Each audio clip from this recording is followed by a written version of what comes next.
All right, these next three are more cubes, so we'll take a look at number 10.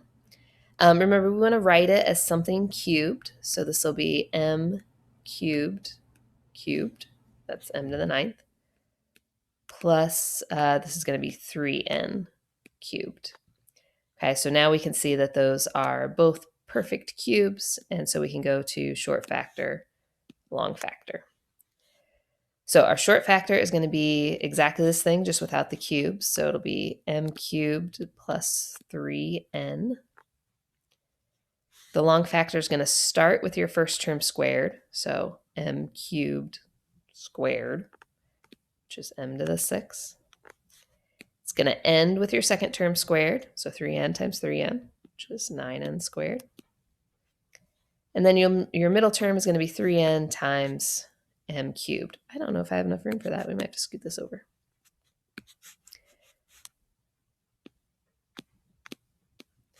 All right, so our middle term is 3n times m cubed, so 3m cubed n. And the signs are, these are the same, opposite, always positive.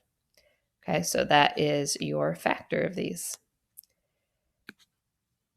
All right, let's check out number 12. I'll switch colors so that way you don't get confused.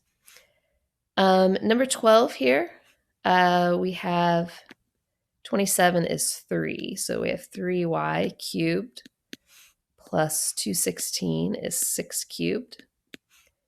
So that's going to be a short factor, long factor. Our short factor is exactly that without the cubes, so just 3y plus 6. Our long factor is going to be the first term squared, so 9y squared.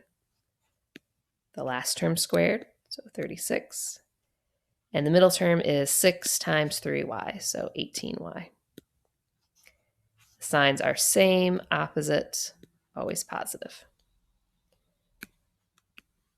All right, I did not forget about number 11. It's right here. Okay. We want to rewrite that. 64, that's 4 cubed. So we have 4x cubed minus 1 cubed. Now we're ready to go to short factor, long factor. So our short factor is going to be exactly this thing before it was cubed, so just 4x minus 1. The long factor starts with the first term squared, so 16x squared. It ends with the second term squared, so 1.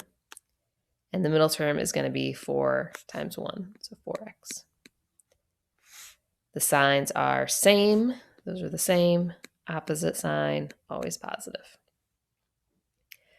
In the next couple of videos, we will talk about different factoring techniques. We're going to talk about factoring by grouping, and I forget something else. But the ones we've just talked about in these last two videos, those are your sum and difference of cubes.